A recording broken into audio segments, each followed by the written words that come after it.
Muy buenos días, muy buenas tardes, Iberoamérica. Gracias por esta posibilidad de moderar la Semana Medioambiental Iberoamericana. Tenemos a un excelente panel. Sabemos que el tema de biodiversidad es un tema álgido, es un tema que tenemos que atender con mucha urgencia. Nos toca no solamente frenar la degradación, sino más bien regenerar el planeta y regenerar las condiciones de vida. Yo creo que vamos a tener muy interesantes aportes. Yo soy Edward Müller, soy el rector y fundador de la Universidad para la Cooperación Internacional. Es una universidad virtual fundada en el 94 para implementar la sostenibilidad. Y actualmente trabajamos en regeneración y lideramos la iniciativa Costa Rica Regenerativa.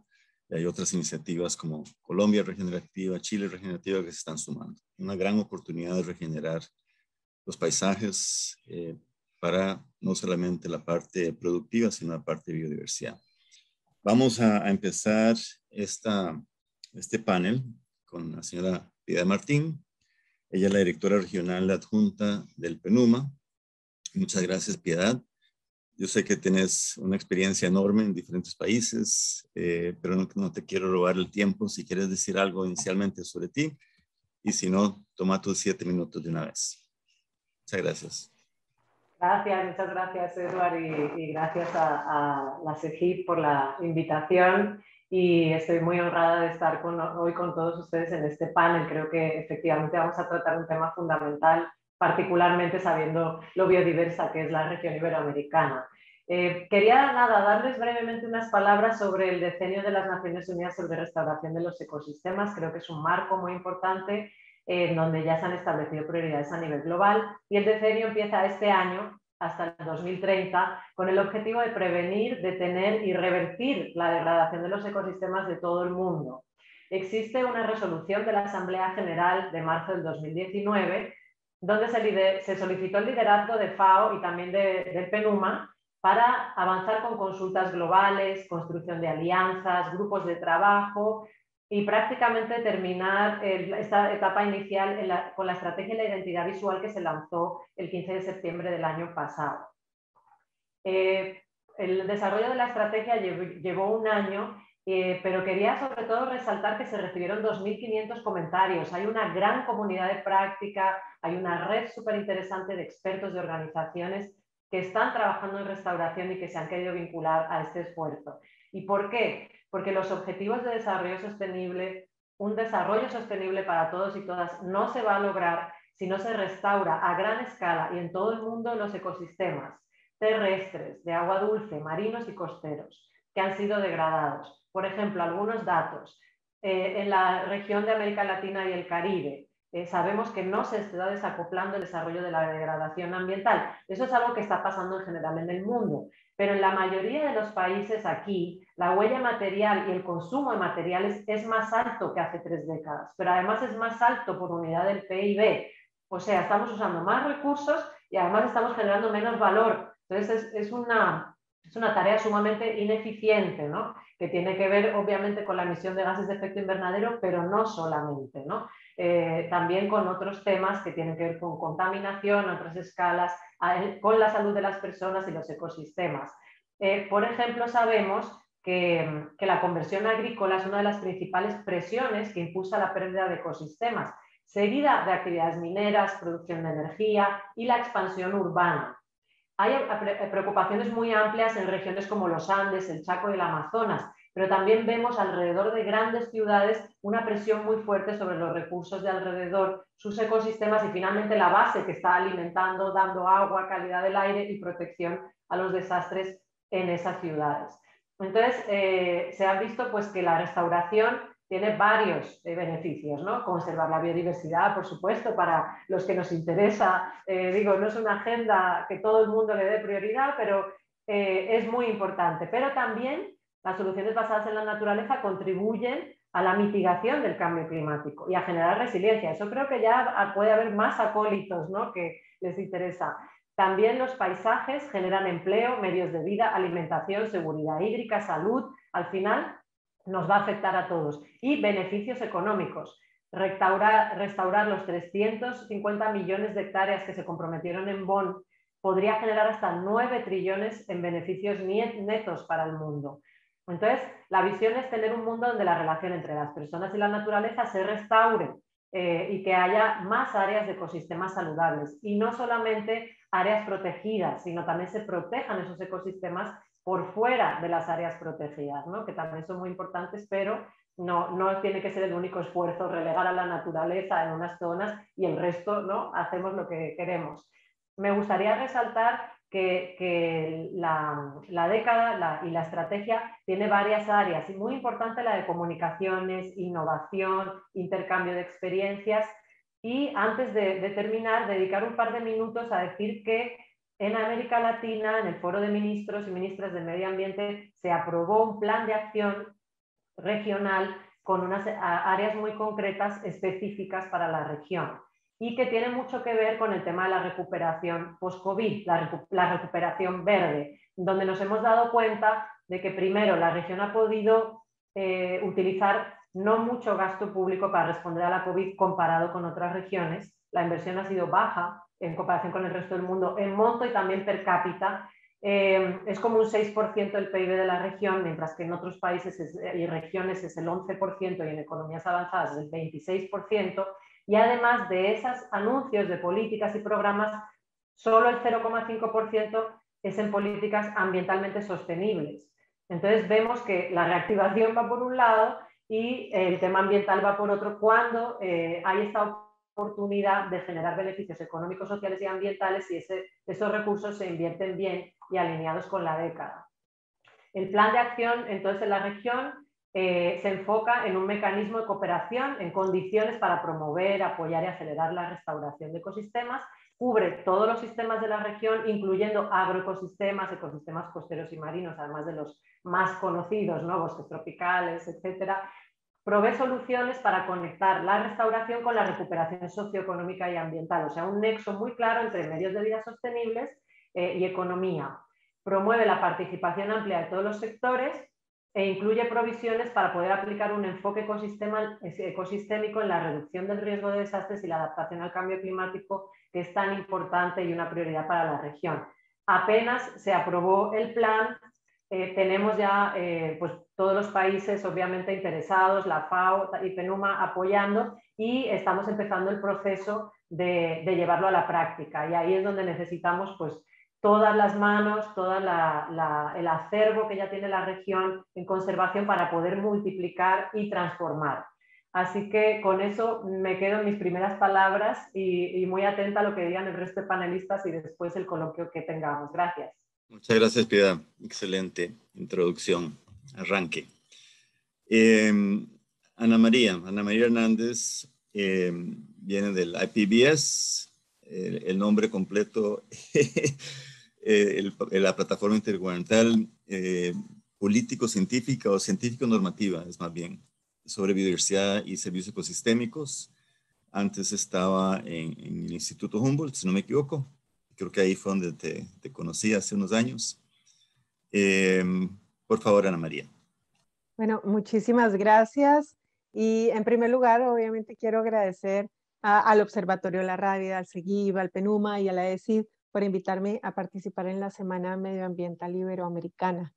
Me han dicho que hablemos hoy sobre restauración y soluciones basadas en la naturaleza.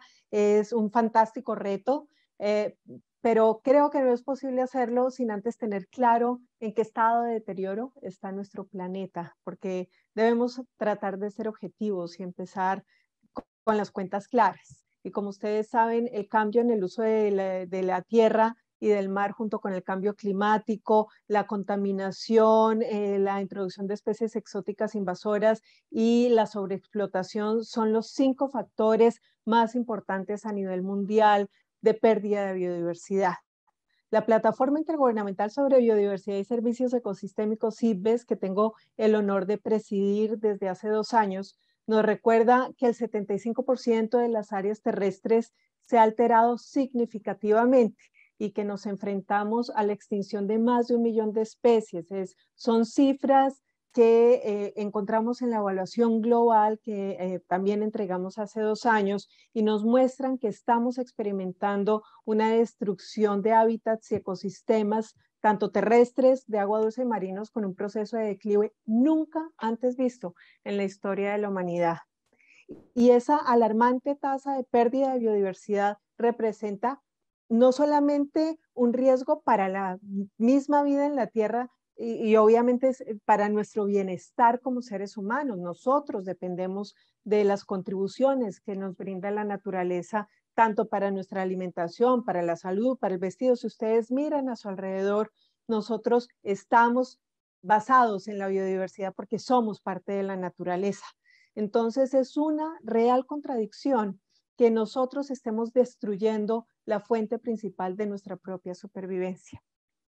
Pero pese a esas cifras que son realmente alarmantes, la naturaleza, y ya se mencionaba antes, es una fuente de soluciones para resolver las crisis ambientales que hemos generado.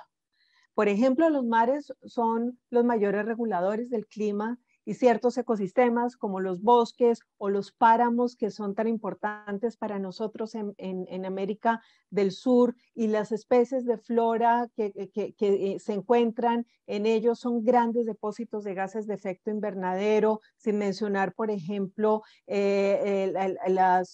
otros tipos de ecosistemas que nosotros tenemos la fortuna de tener en nuestra región, como por ejemplo los humedales o los arrecifes de coral. También las especies de flora y fauna son los grandes aportantes para la medicina y para la alimentación. Sin la biodiversidad nosotros no podemos vivir, pero estas soluciones que nos entrega la naturaleza no pueden ser generadas si los ecosistemas y las especies están enfermos o están en peligro o están degradados. Entonces, partamos de una base. Las soluciones basadas en la naturaleza requieren una naturaleza que esté sana y que sea funcional. Y la restauración es una de las herramientas más importantes para lograrlo, desde que se haga bien, basada en un adecuado conocimiento científico y siempre con la población local. Como ustedes saben, hay una enorme diversidad de ecosistemas con especies de flora y fauna y dinámicas que son características de cada territorio. Y en todos ellos se puede observar procesos de degradación o transformación. Son muy pocos espacios en nuestro planeta que todavía tenemos sin transformación. En algunos casos, los cambios de esa transformación pueden ser progresivos y se pueden ver solo a través de décadas o incluso cientos de años, y por lo tanto pueden ser difíciles de percibir. Y otros tipos de degradación pueden darse de inmediato o en corto tiempo. Por ejemplo, tenemos los eventos catastróficos o procesos de tala o de quema para que los terrenos puedan ser utilizados para otros usos. Asimismo, el tiempo para la recuperación de un ecosistema después de la restauración puede variar mucho y es muy importante considerarlo. Entonces, la restauración no es un tema fácil. Es importante que la gente sepa que no es solamente conseguir un árbol, abrir un hueco y sembrarlo y chao. Eso va un poco más allá. Y por eso es clave el conocimiento que proviene tanto de la comunidad científica como de las comunidades locales, de los pueblos indígenas y de otros poseedores de conocimiento sobre biodiversidad, porque proporcionan la evidencia, los datos, la información, la metodología, los mejores criterios que son de gran valor para iniciar los procesos de restauración. También quisiera llamar la atención que analicemos los motivos por los cuales se desencadenan muchos de los procesos de degradación y transformación. Porque si somos sinceros, todos esos desencadenantes de degradación y de transformación que simplemente acaban con nuestra biodiversidad son impulsados por comportamientos humanos, por lo que debemos hacer un compromiso que parte desde la sociedad para construir de forma cooperativa, no solamente con la responsabilidad del gobierno o a nivel público, sino también con el apoyo privado y a nivel, entre todos los sectores, a nivel intersectorial. Esto no se logra si no hay educación, si no podemos capacitar a las personas y si no tenemos una conciencia colectiva para cambiar, por ejemplo, los patrones de consumo y producción, reforzar el respeto a las diferentes visiones que tenemos sobre calidad de vida y si no aprendemos a ser inclusivos con un diálogo respetuoso entre diferentes sistemas de conocimiento. Y hay una cosa que yo quiero añadir que hay que tener en cuenta para la restauración, de repente para otras cosas no, pero para esta sí, y es paciencia.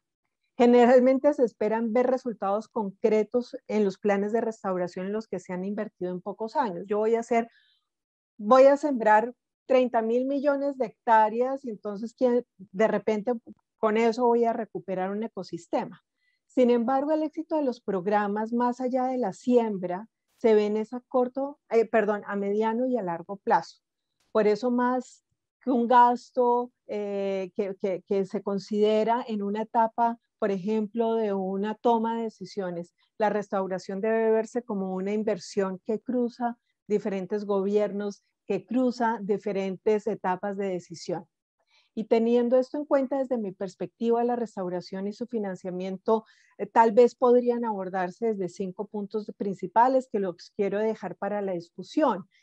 Primero es realizar acciones de prevención para trabajar los motores directos e indirectos de pérdida de biodiversidad.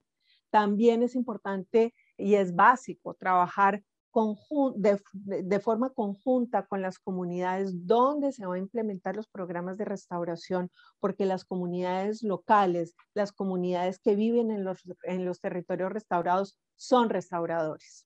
También es importante el desarrollo de actividades y de capacidades con los técnicos que van a realizar la restauración, porque muchas veces unas técnicas mal hechas de restauración son adversas y actúan de manera contraproducente en términos de restauración. También es importante tener planes de restauración con base científica, teniendo en cuenta tipo de ecosistemas y especies donde se van a realizar los programas de restauración. Y finalmente, es importantísimo pensar siempre en programas de monitoreo para seguir esos procesos de restauración y su éxito a corto, mediano y largo plazo. Finalmente, también les cuento que tengo el honor de ser miembro de la Junta Directiva de la década de Naciones Unidas sobre restauración, y ya Piedad lo mencionaba, y como tal también quisiera ver que en esta década podamos lograr el establecimiento de una sociedad empoderada a través del conocimiento, que tome decisiones basadas en la mejor información científica y práctica disponible y que no tenga miedo o renuencia a trabajar con otros sectores de la sociedad para lograr metas viables que en 10 años se puedan medir en términos de recuperación y rehabilitación de ecosistemas a través de procesos de restauración. Para la frase final que quiero dejarles, he reflexionado sobre este punto. El costo de la restauración puede parecer alto, sí, pero el costo de la inacción puede ser imposible de calcular, y la colaboración entre todos nosotros es la base del éxito. Y con eso los dejo para esperar la siguiente charla. Muchísimas gracias. Muchas gracias, Ana María. Creo que cubriste la totalidad de los temas en esos pocos minutos. Qué increíble.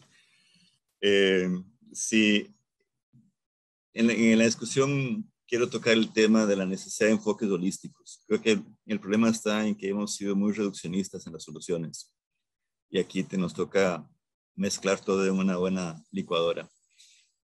A seguir, por favor, Elena Pita, de la Fundación Biodiversidad de España. La fundación ha estado muy activa en la región centroamericana. De hecho, estuve con un proyecto de ellos varios años. Entonces, me imagino que tienes mucha experiencia en la región de América Latina. Dale, Elena, por favor. Sí, bueno, muchas gracias y muchas gracias por invitar a la Fundación a participar en este panel y con este tema que es crucial en el momento en el que nos encontramos. Yo quería empezar diciendo o quizá recordando la importancia de los retos ambientales a los que nos enfrentamos, por supuesto, como ya han mencionado mis predecesoras, y también la interconexión de las principales crisis que tenemos ahora en estos momentos. La emergencia climática, la pérdida de biodiversidad y la crisis sanitaria están íntimamente interrelacionadas y reflejan o son consecuencia de una misma realidad. Como ya mencionaba Ana María, el cambio climático es uno de los principales motores de pérdida de biodiversidad. También la naturaleza, la biodiversidad, es una fuente de soluciones, como estamos viendo a lo largo del panel, y de resiliencia para los ecosistemas y para los sistemas económicos. Y por otro lado, la crisis sanitaria a la que nos enfrentamos está muy vinculada con la pérdida de un servicio ecosistémico que antes, cuando hablábamos de estos temas, muchas veces se nos olvidaba poner como ejemplo, pero es servir de barrera ante las enfermedades transmitidas por los animales salvajes y las zoonosis. Entonces, el origen de todas ellas, como ya se ha mencionado en las otras charlas, pues es un sistema productivo, una sociedad y una economía que no respeta los límites planetarios. Ante eso, la ciencia tiene un mensaje muy claro, tanto desde el IPBES como desde el IPCC. El mensaje que nos trasladan los científicos es de urgencia, la urgencia de pasar a la acción, eso por un lado, y de reflexionar sobre un nuevo paradigma, un nuevo modelo donde se cree un sistema que cree prosperidad respetando precisamente estos límites planetarios que mencionábamos. En este contexto, pues tal como ya se ha mencionado, hay una serie de cambios profundos que se tienen que producir. A mí me gusta recordar una cita del economista rumano Nicolae Georgescu, que se puede considerar el padre de la bioeconomía y que consideraba que la economía es una rama de la biología, queriendo decir con esto pues, que es necesario tener en cuenta las leyes de la biología, de la termodinámica de la naturaleza, para precisamente entender cómo se puede diseñar este modelo sostenible, tal como nos comentaba también Ana María, cómo somos parte de la naturaleza y es nuestra fuente de prosperidad. Y esto implica pues, la necesidad de conservar y, como decías en la introducción, Edward, de regenerar. La conservación no es suficiente, ya los daños o la degradación ambiental es tan profunda que necesitamos recuperar, necesitamos restaurar. Y en este sentido, digamos que el trabajo que nos queda por delante es ver cómo podemos reforzar el papel de la naturaleza para salir adelante en este contexto, cómo hacer inversiones en la naturaleza que transformen la economía y que sean socialmente inclusivas. En este sentido, existe un marco estratégico y normativo. Hemos hablado ya del marco internacional, la década de la restauración y los compromisos asociados forman parte de este marco, nos proporciona orientaciones. También en las próximas semanas van a tener lugar las COP de biodiversidad y después la de cambio climático. En lo que concierne al trabajo de la Fundación, pues también hay una serie también tenemos un marco tanto europeo como nacional que determina un poco orienta un poco nuestro trabajo en este tema. Por un lado, pues el Green Deal, la Ley de Cambio Climático Nacional o los fondos de recuperación post-COVID. Pero lo que quería compartir con vosotros es, bueno, cómo, pasando ya un poco más a aspectos operativos, es cómo desde la Fundación hemos puesto en marcha dos líneas de trabajo que tratan de aplicar estas soluciones basadas en la naturaleza. Y he elegido estas líneas de trabajo porque me parece que a ambos lados del Atlántico, los países y las sociedades y las economías nos estamos enfrentando a retos parecidos que, aunque en contextos diferentes, van a producir muchas lecciones aprendidas y requieren el diseño de soluciones innovadoras que pueden ser objeto de intercambio y de aprendizaje. Me parece muy, muy importante una cosa que mencionaba Piedad al principio, y es no relegar a la naturaleza a los espacios protegidos. Para nosotros, integrar la naturaleza y el papel que tiene la biodiversidad en todos los entornos es un aspecto clave. Y en ese sentido, la urbanización es un proceso que se desarrolla, que se está desarrollando en toda América Latina, también en Europa y también en España, y el papel de las soluciones basadas en la naturaleza en las ciudades puede ser un aspecto clave. En este sentido, es evidente el papel que tienen, que pueden tener la puerta vegetal para combatir el efecto de isla de calor, para combatir los ruidos, y cómo en general pueden servir para mejorar la calidad de vida y de salud de los ciudadanos, no solamente la salud vinculada a la calidad del aire, sino también pues, otros aspectos de la salud que están más vinculados con quizá la salud mental o el esparcimiento, y esto también es algo de lo que hemos tenido una experiencia muy directa después de estos largos meses de pandemia y de confinamiento. Y otra línea de trabajo que también me parece muy, muy, muy importante y que también ya se ha mencionado en las charlas anteriores es el papel de la naturaleza como motor de desarrollo. Las oportunidades de empleo que se pueden desarrollar a partir de este cambio de modelo, de un proceso de recuperación verde y de inversiones que realmente prioricen un modelo económico respetuoso con los límites planetarios, y el interés de poner en marcha instrumentos y de potenciar una bioeconomía o estos sistemas económicos que como ya se mencionaba, pueden producir unos ingresos desde luego muy superiores o unos beneficios muy superiores al coste de la inacción. En este sentido, desde la Fundación estamos poniendo en marcha distintos instrumentos, convocatorias, proyectos, capacitaciones, etcétera. Lo que me parece importante resaltar es que nuestro objetivo es producir cambios transformadores, que pensamos que realmente tiene que haber un cambio, y para eso es importante que el volumen de los proyectos sea suficiente, sí, pero no solamente es una cuestión de volumen de financiación, sino también de cómo se realizan esos cambios y cómo se miden y cómo podemos aprender de esos procesos y en este sentido pues crear un impacto.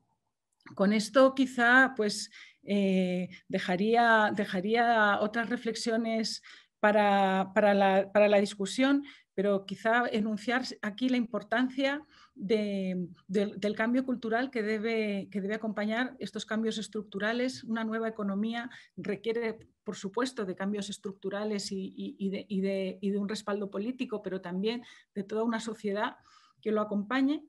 Y como también es importante mover a la acción a los ciudadanos, y para eso no podemos caer en el pesimismo, sino que este mensaje de urgencia, por supuesto, y de necesidad de cambio tiene que ir unido también al mensaje de que la acción colectiva realmente puede producir ese cambio y que estamos en el camino en el camino hacia allá si realmente cumplimos los compromisos que tenemos encima de la mesa.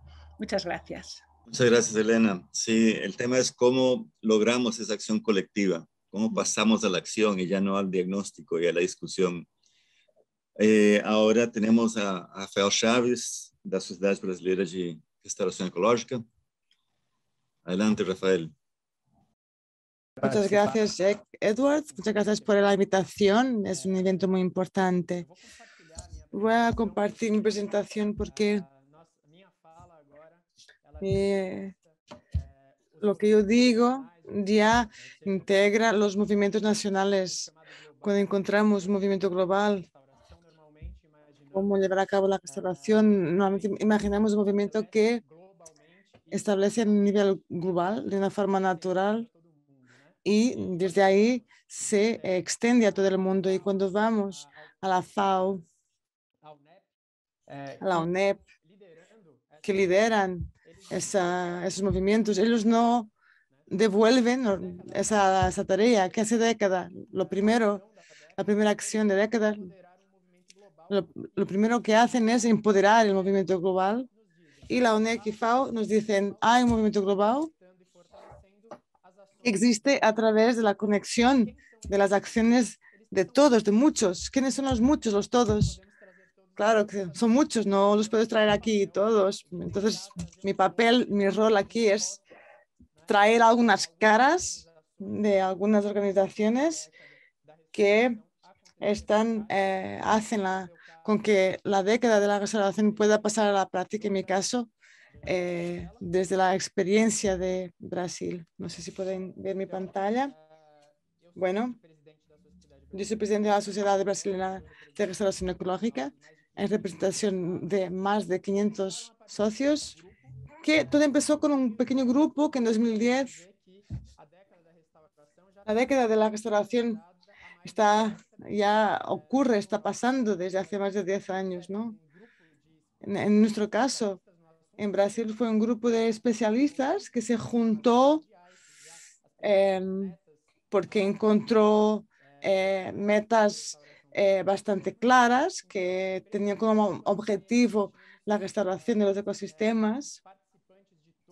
Entonces, juntamos participantes de varias regiones de Brasil, y a partir de ese momento el movimiento empezó a crecer. Fue una red que empezó a extenderse. No fue una organización en el sentido de que no había una lideranza.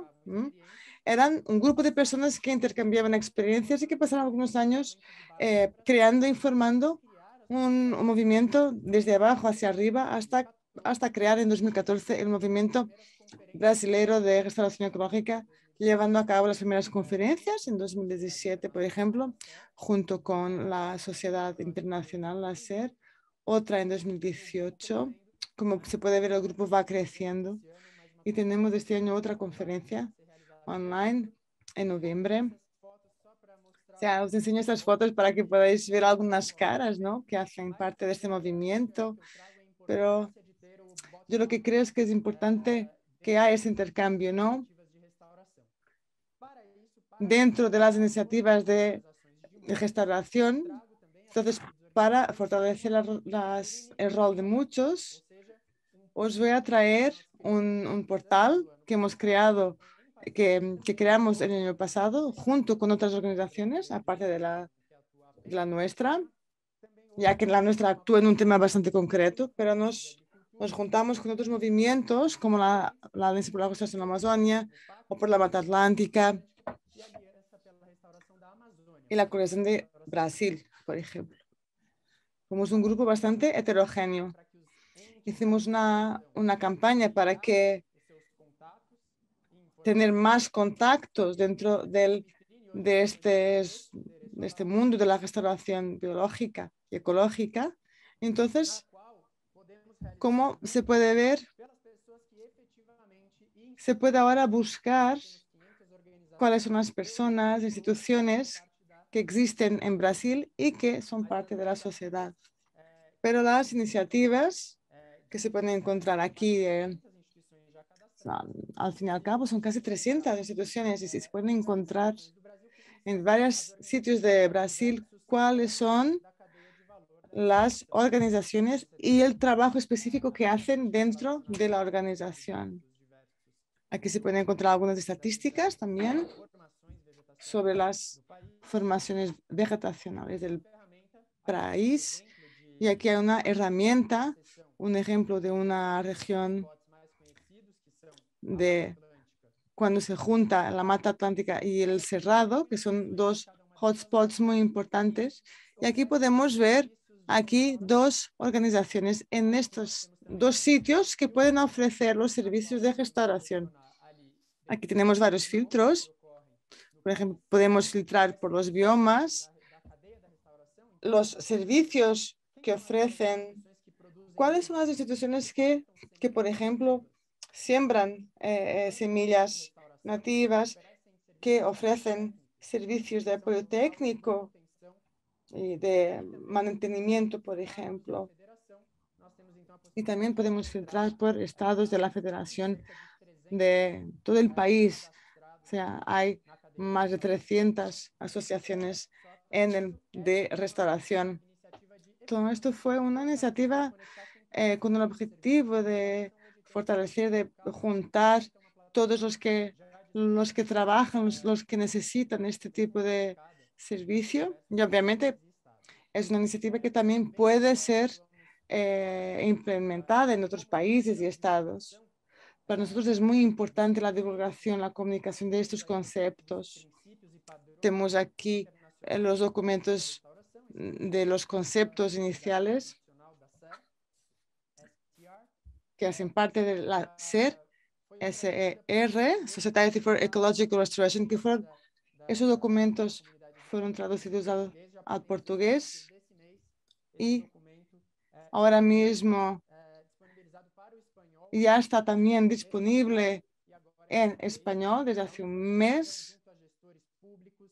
Entonces, este trabajo se hizo junto con gestores públicos, la sociedad civil, las escuelas. La idea es que hablemos todos el mismo idioma, crear un movimiento para dar más fuerza a la acción de muchos, hablar el mismo idioma y poder promocionar esta acción, triple acción entre los que estudian la restauración, los que practican la restauración, los que llevan a cabo acciones de restauración para que podamos llegar a los objetivos. Nuestro objetivo es de 2 millones de hectáreas de restauración, pero claro, hay muchos objetivos globales a los que tenemos que llegar. Muchas gracias por toda vuestra atención. Después de Piedad y Ana María Elena, me gustaría también que todos pudiéramos ver ahora el trabajo de los que llevan a cabo la restauración, los que hacen parte de este movimiento de restauración que es tan importante para que podamos tener todos los servicios que son tan importantes para nuestra sobrevivencia cuanto especie. Bueno, para iniciar la discusión, yo quiero ser un poco provocativo. Creo que al puro inicio, cuando empezamos a hablar de educación ambiental, cometimos tal vez un error de decirle a las personas que teníamos que cuidar la naturaleza. Y la verdad es que ella se cuida sola y tendríamos que haber enseñado desde el inicio que nosotros dependemos de la naturaleza. No, ella no depende de nosotros. Nosotros, si no tenemos una naturaleza funcionando, no existimos, punto. Entonces, la conservación de la biodiversidad no debería ser para biólogos y para gente de áreas protegidas y corredor biológico, es para todo el mundo. Y yo creo que tenemos que pasar a una visión mucho más integradora, donde el paisaje urbano, paisaje rural, paisaje de conservación, paisaje agrícola, todos tienen que brindar servicio ecosistémico. Y la ventaja es que ya tenemos ejemplos. Aquí en Costa Rica tenemos la Ciudad Dulce, que mide desarrollo basado en polinizadores. Entonces, una urbe no debería interrumpir en un paisaje funcional. Y yo creo que tenemos que también pasar de la concepción de un estudio de impacto ambiental que autoriza minimizar impactos dentro de la sostenibilidad a que ningún proyecto pueda causar daños negativos ambientales, comunitarios y deberían tener un enfoque económico también. Entonces, yo creo que hasta este año empezamos a ver una mayor integración del trabajo en las convenciones. Sin embargo, a pesar de que los champions de cambio climático están trabajando en el tema de suelos, todavía no es el mainstream. Todavía tenemos enfoque a carros eléctricos, cuando realmente hay ya científicos publicando que podemos revertir el cambio climático todavía en este siglo, solo concentrados en la biodiversidad y la vida en el suelo. Entonces, ¿cómo integramos todo eso? Tuvimos las metas Aichi dentro del plan estratégico que logramos en Nagoya, y el informe del año pasado es que muy pocos logramos cumplir con las metas. Bueno, creo que ningún país logró cumplir con la meta. Entonces, ¿cómo pasamos a este cambio de visión, donde no es una lista de especies en extinción, sino una enorme masa de poblaciones que han desaparecido? Sí, la extinción es para siempre, pero estamos enfocados ahora, o sea, limitados por poblaciones enormes que han desaparecido. Y para ya declarar una especie extinta, realmente ya ese valor es más científico y académico que funcional. Entonces, cuando vemos el tema del COVID, es vacunas, tratamientos, costos, Y el informe del Pandemics Report que salió el año pasado, hay 827,000 posibles virus que puedan saltar a la humanidad si seguimos destruyendo la biodiversidad. Entonces, esos miles de millones, trillones que se están invirtiendo en la parte curativa tendrían que estar siendo invertidos en biodiversidad, que al mismo tiempo logra regenerar las condiciones y revertir el cambio climático. Aquí en agricultura regenerativa, a los 2 meses estamos con 80 especies de insectos que no estaban ahí antes, y a los 6 meses tenemos poblaciones de mariposas en huertos regenerativos 20 veces superiores a los 50 metros fuera de sus huertos regenerativos. Entonces no es necesario seguir usando químicos, pero esas agendas todas están descoordinadas. Entonces les lanzo así la pregunta, ¿qué piensan ustedes, tal vez en unos 2 minutos de respuesta? ¿Cómo podemos hacer ese paso adicional de evitar esa fragmentación de las aproximaciones y realmente generar un desarrollo a nivel de país, a nivel de bioregiones? José Manuel de Chile hace una pregunta para Ana María. ¿Cómo hacemos el enfoque bioregional? Tenemos que salirnos de la lupa de pequeños proyectos o grandes proyectos de monocultivos de árboles a realmente una visión mucho más integral. Entonces, vamos por el mismo orden. Piedad, te lo paso. Gracias. Bueno, intentaré ser breve, que seguro mis colegas panelistas tienen también ideas que compartir. Pero bueno, una idea de mi parte, ahora complementamos, es que yo estoy convencida de que la restauración tiene que estar de moda. Yo desde que soy ambientalista, digamos, desde hace varios años planto varios árboles al año.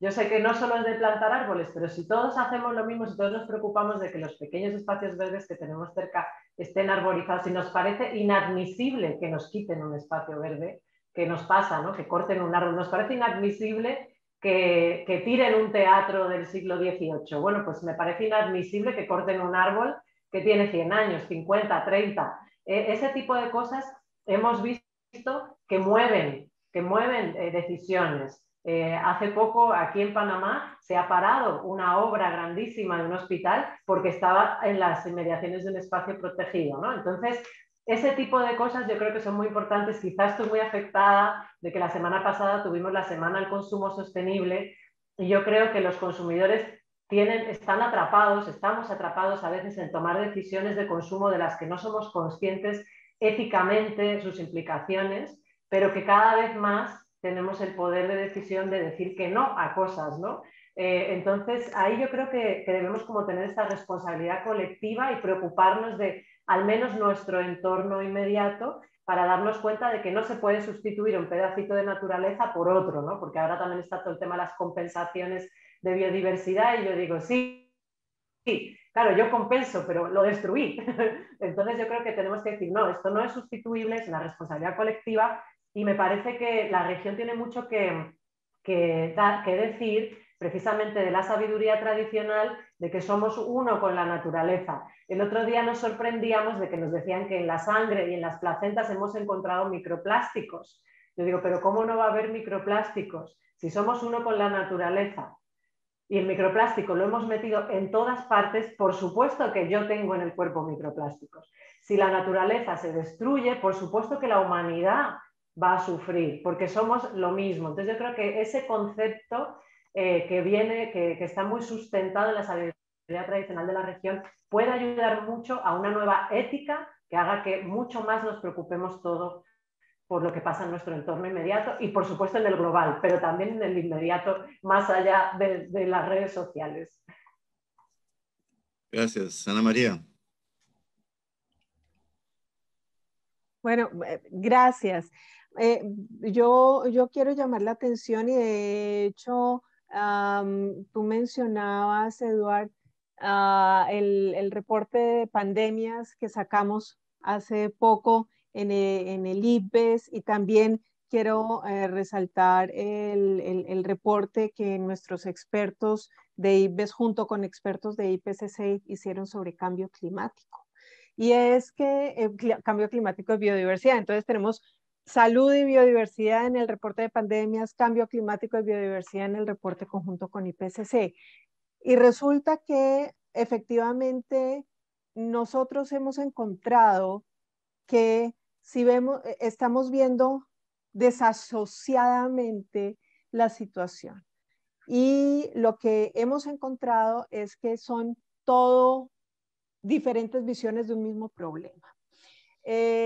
No podemos ver cambio climático, contaminación y pérdida de biodiversidad de forma separada, porque básicamente son los comportamientos humanos, y quiero repetir eso, son los mismos motores de pérdida de biodiversidad los que intensifican los motores de cambio climático y los que intensifican los motores de contaminación. Y asimismo son las soluciones que encontramos nosotros como seres humanos para revertir los procesos de cambio climático, contaminación y pérdida de biodiversidad, los que nos pueden ayudar. Entonces no es que debemos trabajar separadamente. Y a nivel científico, porque pues obviamente yo hablo desde el componente de la ciencia, cuando vamos a terreno y hacemos proyectos, nosotros tenemos una consideración muy complementaria. La biodiversidad está asociada al factor climático, al factor de suelos, a los factores de degradación que incluyen, por ejemplo, la contaminación, la sequía, etc. Entonces, nosotros vemos de manera complementaria los problemas. El problema, y si ustedes ven un poco la historia, es que a pesar de que la ciencia sí ha visto complementariedades, la política y la economía no. Y la política y la economía han estado siempre separando los procesos. Entonces, desde que no tengamos en el tinglado internacional un llamado a la acción conjunto de quienes toman decisiones en cambio climático y en biodiversidad, pues obviamente no vamos a poder trabajar y tomar decisiones que enfrenten esa problemática conjuntamente. Y por eso es que a veces se me dificulta un poco pensar realmente cuál podría ser una solución en la que trabajemos todos.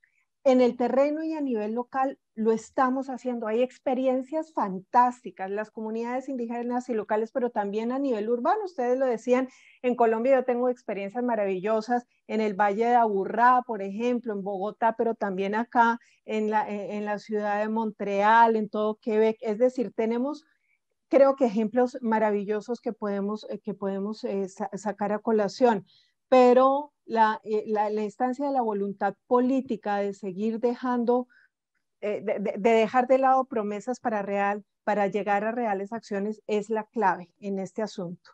Y sobre la pregunta que tiene José Manuel ahí, realmente yo veo la restauración como un instrumento que hace parte del manejo territorial sostenible. Entonces, nosotros podemos llegar a manejar los territorios de forma sostenible a través de restauración, siempre que esté bien hecha, siempre que sea coordinado y socialmente ambientada, sí es posible.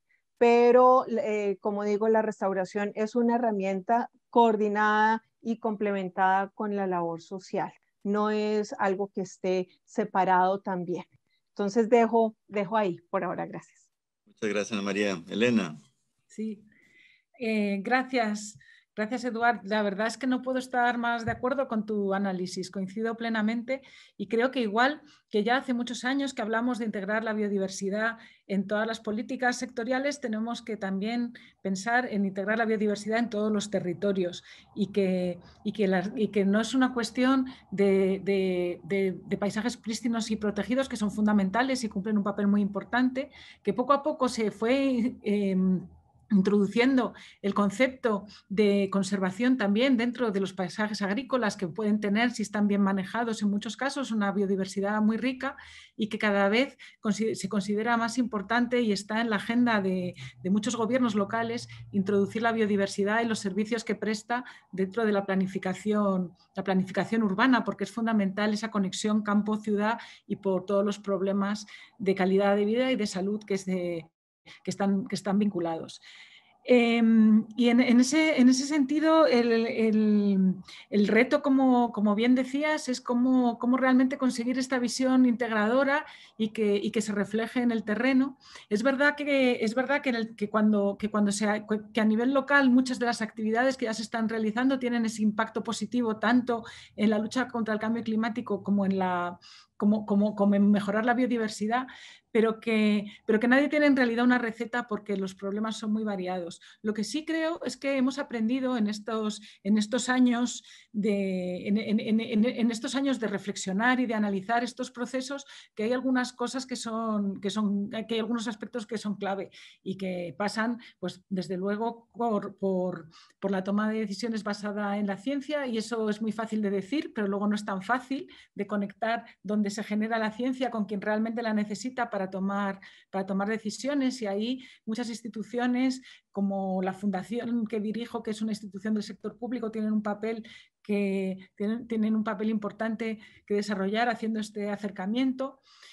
Otro factor fundamental son las alianzas. Está claro que no hay ningún sector de la sociedad que pueda él solo combatir el cambio climático y la pérdida de biodiversidad y la pandemia del COVID al mismo tiempo, y que hace falta realmente esta asociación de beneficiarios, y que esto tiene que incluir, como también se ha mencionado, que el sector privado encuentre su lugar y el papel que tiene que hacer, que es fundamental, porque el sector privado tiene que verse, yo creo que cada vez más, tanto a sí mismo como desde la perspectiva ambiental, como un proveedor de soluciones, y que necesariamente tiene que ser un aliado en estos cambios. Y luego, bueno, habría muchísimo que decir, pero no quiero dejar de mencionar lo que también comentabas de la educación y la comunicación. Me parece muy importante cómo pasamos el mensaje, y esa idea de no un optimismo sin motivo, pero sí un poco de dar ganas o invitar realmente a la población a que participen de este reto tan importante que tenemos entre medias, que consiste en hacer las cosas de una manera diferente por el bien de todos al final del día. Gracias, Rafael. Buenas. La gente te importan con lo que hace parte de su día a día, ¿no? Así que necesitamos invertir mucha energía, casi toda nuestra energía, en esos primeros años de la década, en que las personas, la gente, sean educar, ¿no? En lo que es parte de su vida. O sea, en un escenario post-COVID que es importante para ellas, los temas económicos, la inflación va a aumentar más aún con la destrucción de los ecosistemas, por ejemplo. ¿Cuál es la relación? La conexión, que es que toca los votos de los políticos. Los políticos quieren saber qué es que tendrán que hacer. Hay un estudio sobre cuánto empleo se puede generar la restauración en la era post-COVID. Lo que concierne, por ejemplo, la salud de las personas, la cantidad de enfermedades que aumentan siempre que hay ecosistemas que están degradados. Hay que llevar esa información al público, hay que saber llegar a la gente y saber tocar su alma, ¿no? Lo que dijo Piedad, que al final la gente se siente conectada con lo que toca y les conecta con su alma. Entonces, vamos, por ejemplo, ahora a crear una muestra de cine que está tiene solo que ver con la restauración. Por ejemplo, el arte es una forma de llegar a la gente a través de la cultura del arte, la cultura de todos los pueblos, incluso los pueblos indígenas. Aquí en Brasil hicimos el lanzamiento global de la década con 5 meses, con la presencia de los pueblos indígenas, con sus representantes, para poder hablar para todos. Entonces, lo que toca a la gente es lo que está presente en su cotidiano, en su día a día. No hace falta ir más allá, realmente. También hace falta eso, sí, como se dijo, tener paciencia, ¿no? Creo que fuiste tú, Eduardo, que hablaste de ello. Hay que tener paciencia, sí. Y la gente va entonces poco a poco incorporando, ¿no? Integrando. Poco a poco, para que todos sepan que existe, que hay algo que es la restauración y que es muy importante para todos, tanto a nivel local, regional como nacional. Sí, yo no estoy seguro que tenemos tiempo para tener paciencia. estamos en un acelere tan grande. Y en realidad eso también cambió mucho mi vida porque yo era muy activista, hablando con presidentes, con congresos nacionales, a todas las COPs, etcétera, etcétera. Y después me inspiré mucho en Buck Fuller, que dijo, si quieres cambiar un sistema, no lo pelees, construye uno mejor que hace obsoleto el anterior. Si pensamos en pocas frases que de las organizaciones que ustedes representan, ¿cómo podríamos construir ese futuro mejor? Si vemos lo que pasó el año pasado, le dimos vacaciones a la naturaleza y se recuperó a una velocidad increíble. Y para mí el COVID es como el último regalo que ella nos da, porque nos mandó avisos de huracanes, todo tipo de avisos de condiciones extremas, y no le dimos pelota, tal vez porque las poblaciones más vulnerables eran las más afectadas. Ahora nos manda este pequeño virus y pone toda la humanidad de rodillas, no importa si es actor de cine de Hollywood o si es un refugiado de un pueblo pequeño, todos a pensar durante 2 años de rodillas en este futuro. Entonces, si vemos eso en pocas palabras, ¿cómo podemos construir ese mejor futuro que haga obsoleto el anterior? Porque no creo que tengamos tiempo de cambiar el sistema anterior. Tenemos que realmente demostrar, y Ana María habló de ejemplos, todos tenemos ejemplos, pero ¿cómo cacareamos esto? ¿Cómo hacemos un storytelling integral que dé esperanza de que sí podemos cambiar y tenemos oportunidad de cambiarlo si actuamos rápido? Una pregunta difícil para unos minutos, pero yo creo que hay 2 temas. Retomando de antes, que necesitamos una nueva ética. Creo que tenemos ahora las generaciones que han estado más preocupadas por el tema ambiental. A veces lo cuento, ¿no? Steven Spielberg dice que una película como Tiburón no tendría ningún éxito ahora mismo. Y en cambio vimos esa película tan bonita de Guillermo del Toro, donde se encontraban esa criatura del Amazonas y acababa ella enamorada de él, ¿no? De esa criatura. Entonces, tenemos una sensibilidad ambiental muy fuerte, pero creo que es una generación que está también muy metida en las redes, ¿no? Entonces, creo que tienen que salir más y hace falta ese cambio de ética. Y luego, hay mucha información y mucha fuerza, inercia, y lo vemos con la agenda de cambio climático y el cambio en la matriz energética, hay mucha inercia, pero por otra parte hay tanto movimiento, tantas iniciativas a nivel local que creo que realmente puede ser un movimiento más fuerte. Le falta conectar y ser consciente de que existe. Y me parece muy interesante algunas iniciativas que se llevan a cabo para conectar a la gente que está haciendo las cosas de manera diferente, no solo en restauración, en otras también, y creo que hacia allá va también el rol de organizaciones como Naciones Unidas, ¿no? A intentar conectar para que el movimiento se haga consciente de sí mismo y vea que tiene poder y que puede cambiar cosas. Gracias.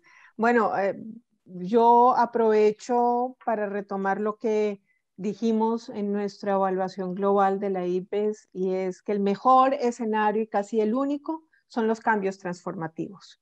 Y los cambios transformativos requieren atrevernos a hacer frente a cambios que pueden ser radicales, porque obviamente tocan lo más profundo de nuestros forma de vida a nivel social.